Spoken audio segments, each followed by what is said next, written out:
নমস্কার। গল্প সন্ধানীর আসরে সকল শ্রোতা বন্ধুকে স্বাগত।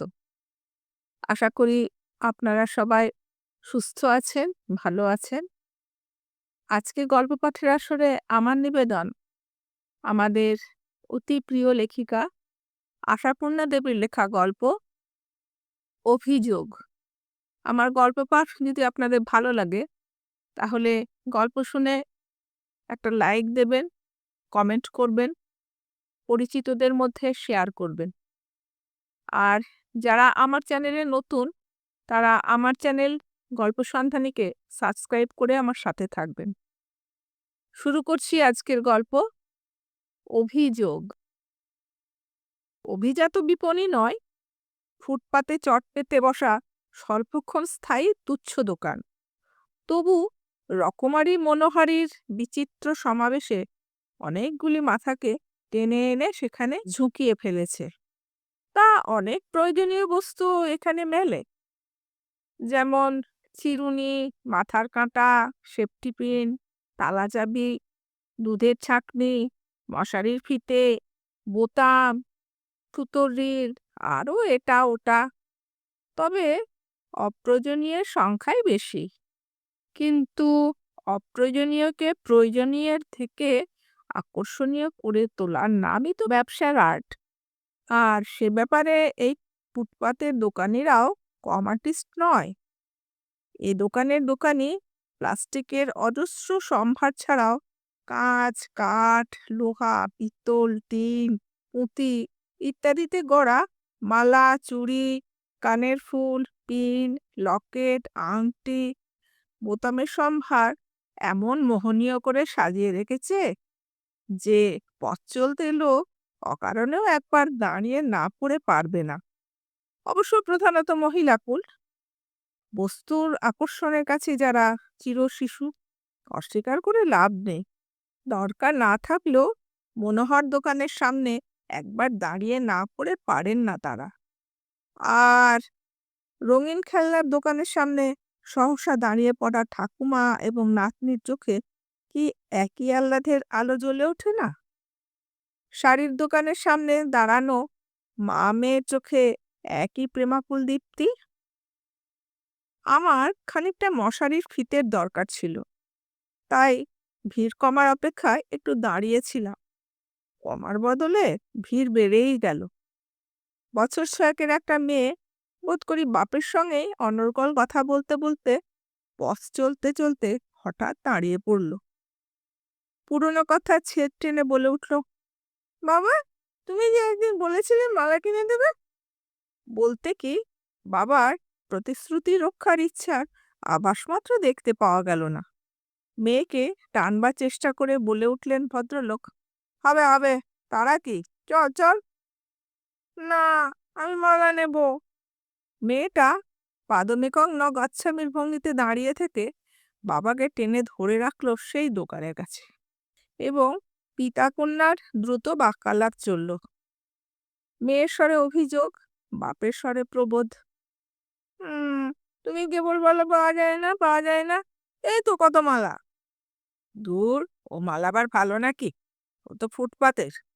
ও ফুটপাতের, আমার নীলমালাটা নেব। আরে ছি, ওই নীলমালাটা? এই তোর পছন্দ? না, তোর কোনো বুদ্ধি নেই কুকুর। এর থেকে অনেক ভালো ভালো মালা নিউ মার্কেটে পাওয়া যায়। বাপের এই প্রবোধ বাণীতে ভুলবে খুকুটি কেমন অবোধ বলে মনে হলো না। এই যুগে সব কুকুর মতোই যে সে প্রবলা তা তার প্রতিবাদেই বোঝা গেল। স্বর তীব্র, তীক্ষ্ণ, উচ্চ। নিউ মার্কেটে মালা আমি চাই নে, আমি ওই নীল মালাটাই নেব। না, তোকে নিয়ে দেখছি রাস্তায় বেরোবার জো নেই। এত ইয়ে, বেরোলেই কেবল এটা নেব ওটা নেব। বলি তো বলি, তুমি কি দাও নাকি? খালি তো বলো হবে হবে, আমার নীলমালাটা চাই। অগত্যাই ভদ্রলোককে মাথা ঝোঁকাতে হয়। কি হে, কত দাম এটার? হ্যাঁ, কি বললে? 3 টাকা 4 আনা? পাগল নাকি? এই যে গলা কাটা দর আছে কি এতে? ওটা কত কাঁচের গুলি, এই তো। ঠিক কত হবে বলো? দোকানি আরো অনেকগুলি খদ্দেরের মেও সামলাচ্ছিল। মালাটা ঈষৎ সরিয়ে দিয়ে সংক্ষেপে বলল, ওই ঠিক স্যার। তারপর অন্যত্র দৃষ্টি নিবদ্ধ করল। ফুটপাতের দোকান বলে যে মালিক কিছু কম অহংকারী তা নয়। কম হবেই বা কেন? খদ্দেরের সংখ্যা তো আর কম নয়। মশারির ফিতের জন্য আর অপেক্ষা করা উচিত কিনা ভাবছি, আবার ক্ষুদে মহিলাটির কণ্ঠ তীক্ষ্ণ বাঁশির মতো বেজে উঠল। বাবা, দোকানি যা বলছে দিয়ে নাও না, তোমার তো কত টাকা আছে, ওই মালাটা আমার পছন্দ। বাবা বোধ করি কত টাকার উল্লেখে ঈষৎ বিব্রত হয়ে বলে ওঠেন, টাকার জন্যে কি? ওটা কি এত ভালো? এই এইটা তো বেশ, এই সাদাটা না, ওটা বিচ্ছিরি, ওটা পচা চাই। আমি ওই নীল মালাটাই চাই। কি মুশকিল! নীলটা তোর এই লাল জামার সঙ্গে মানাবে মোটেই না, অথচ সাদাটা দেখ লালের ওপর। আহ, বলছি সাদাটা বিচ্ছিরি, আমি কি রোজই লাল জামা পরবো নাকি? ভদ্রলোক বিড়বিড় করে বলেন, আচ্ছা নাচুরহন্দা অবুঝ মেয়ে হয়েছে, যা করবে তা করবে। আর দোকানিরাও একবারে, ও হে বাবু, দিয়ে দাও, এইটাই দিয়ে দাও। এই শুধু ওই 3 টাকা, 4 আনা 5 আনা দেবো না। দোকানি মালাটাকে আরেকটু কাছে টেনে নিয়ে পদগর্ব চালে বলে, কমবে না বাবু, 1 দর। 1 দর বললেই হলো, 1 দর? কি একেবারে সাহেব পরা দোকান রে, 3 টাকা 2 আনায় দেবে? দোকানি কান দেয় না। দোকানি তখন অন্য একটি মহিলার সঙ্গে ঘোরতর বচসায় ব্যস্ত। মহিলাটি একগাছা স্টেনলেস স্টিলের বালা তুলে ধরে ঘুরিয়ে ফিরিয়ে রায় দিয়েছেন, এটা ভালো স্টিল নয়, দস্তা মেশানো, জল লাগলেই কালো হয়ে যাবে। দোকানি দৃপ্ত প্রতিবাদে ঘোষণা করছে, তার দোকানের জিনিসে ভেজাল নেই, আসল স্টিল। অন্যমনস্ক হয়ে গিয়েছিলাম। ভাবছিলাম কোন অসতর্কতার অবসরে যুগ উল্টোমুখো হাঁটছে, খেয়ালও করছি না আমরা। মেয়েরা দিব্যি স্বেচ্ছায় পরমানন্দে লোহার বালা হাতে পড়ছে, লোহার মল পায়ে গলাচ্ছে। এমনি করেই আমরা কোন ফাঁকে হয়তো রন্ধনশিল্পকে পরিত্যাগ করে ফিরে যাব কাঁচা ফলমূলে, ফিরে যাব শিব ধর্ম থেকে জীব ধর্মে। হঠাৎ যেন এই অন্যমনস্কতার সুযোগে হুড়মুড়িয়ে ঝড় উঠল। উঠল একেবারে আচমকা, বিশ্রী এলোমেলো সবকিছু তোলপাড় করা ঝড়। কখন যে আকাশে মেঘ জমেছিল, আর কখন যে বাতাস প্রস্তুত হয়েছিল তার সঙ্গে লড়াইয়ের জন্য, কে জানে। ঝড়টা এলো দিশাহারা করে তোলার মতো। পথের দোকানিরা সকলেই মালপত্র কুটিয়ে তাড়াতাড়ি রবার ক্লথের টুকরো চাপা দিতে থাকে, কারণ এ ঝড়ের পিছনে বৃষ্টি অনিবার্য। এ সন্ধ্যায় বিক্রির আশায় জলাঞ্জলি। আমিও মশারির ফিতের আশায় জলাঞ্জলি দিয়ে দ্রুত পা চালায় বাসের রাস্তার অভিমুখে। সবাই ছুটতে শুরু করেছে, ধুলোর ঝড় ছুটছে সঙ্গে সঙ্গে। মাঝে মাঝে ঝড়ের গর্জন ছাপিয়ে ছুটন্তদের এক একটা টুকরো কথা বেজে উঠছে, এই চোখ বুজে ছোট, চোখে বালি ঢুকবে। থাক থাক, রাখো এখন জুতোকেরা। আয় পারি ছেলে, একা দৌড়েছিস যে, হাত ধরে আমার। আবার ঝড়ের গর্জন তাড়া দিচ্ছে তাদের, ক্রুদ্ধ তীব্র অভিযোগের মতো ভঙ্গি সে ঝড়ের। হঠাৎ একেবারে পিছনে একটা শিশু কণ্ঠের ক্ষুব্ধ অভিযোগ যেন ওই ঝড়ের উপরেই আছড়ে পড়ল, মালাটা এমনি নিলে কেন বাবা? অজ্ঞাত স্বরেই ফিরে তাকালাম। দেখলাম সেই পিতা কন্যা। ঝড়ে মেয়েটার চুল উঠছে, টক উঠছে, বাপের সামনে তাল দিয়ে ছুটতে হাঁপিয়ে উঠছে, তবু গলার স্বর তীব্র তীক্ষ্ণ। ও বাবা, মালার দাম দিলে না? বাবার কানে যে এই অভিযোগ প্রবেশ করলো এমন মনে হলো না। তিনি অম্লান চিত্তে বলে উঠলেন, এইটুকু ছুটতে হাঁপিয়ে পড়েছিস? কি তবে তুই দৌড়ে ফার্স্ট হস কুকু, আয় আয় তাড়াতাড়ি আয়। মেয়েটি যথাসম্ভব তাড়াতাড়ি আসে, কিন্তু নালিশটা ছাড়ে না। বাবা, মালাটা অমনি নিলে কেন? বাবা কিন্তু অন্য প্রসঙ্গে ব্যস্ত। এই খুকু, রাস্তার ওই লাল আলোগুলো হঠাৎ হঠাৎ জ্বলে ওঠে কেন বল দেখি? জানিস না তো? জ্বলে ওঠে গাড়িদের থামিয়ে ফেলার জন্য। বাবা, ঝড়ের মাঝখানে মালাটা তুমি এমনি তুলে নিলে? আচ্ছা কুকু, কাল তোদের পরীক্ষা না?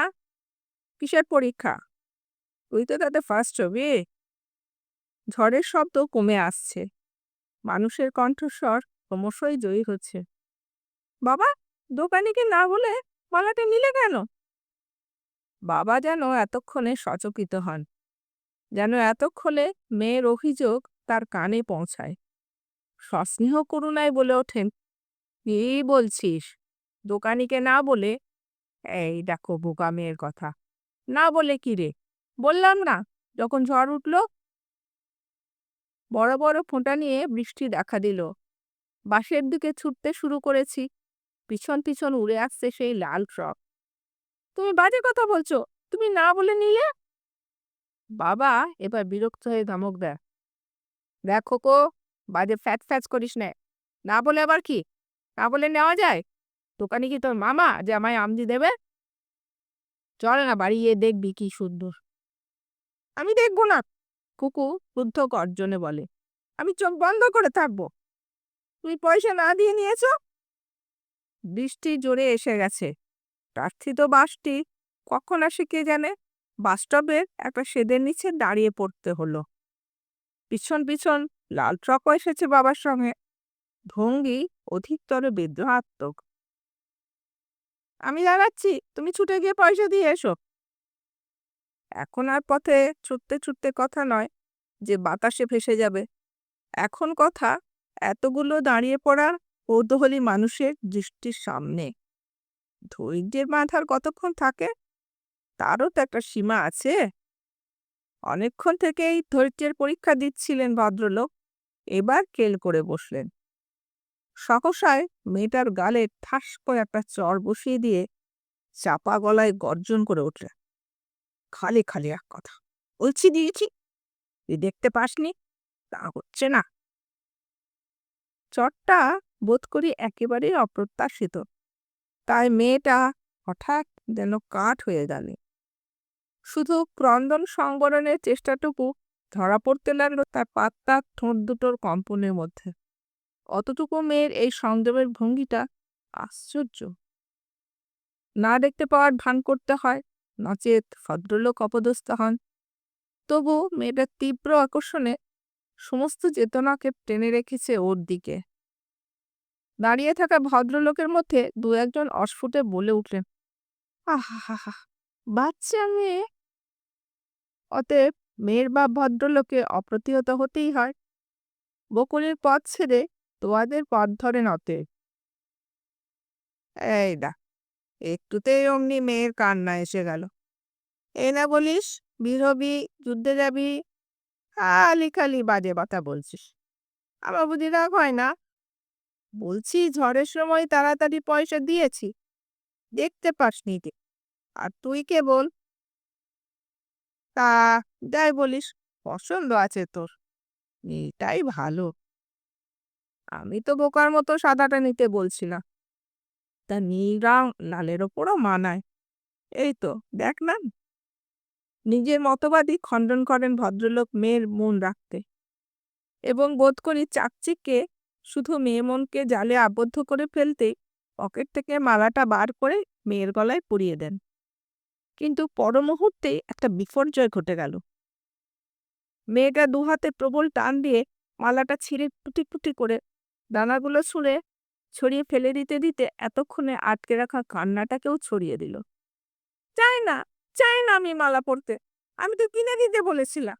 তুমি কেন নি? তুমি এমনি নিয়েছো। তুমি মিথ্যে কথা বলছো। তুমি খারাপ হয়েছো। প্রার্থিত বাসটা এসে পড়েছে, ছুটে গিয়ে উঠে পড়তে হয়। ছেড়ে দেয় গাড়ি, ছুটতে থাকে আকাশ ভাঙা বৃষ্টির মধ্যে, মাইলের পর মাইল। কিন্তু মেয়েটার সে অভিযোগের আর্তনাদটা শোনা যাচ্ছে কেন? ক্রুদ্ধ, ক্ষুব্ধ, অথচ নিরুপায় অভিযোগ। আকাশটাই কি তবে বৃষ্টির মূর্তিতে পৃথিবীর ওপর এসে আছড়ে আছড়ে পড়ছে ওই একই অভিযোগ নিয়ে। নমস্কার, আজকের মতো গল্প পাঠ এখানে শেষ করলাম। সকলে ভালো থাকবেন।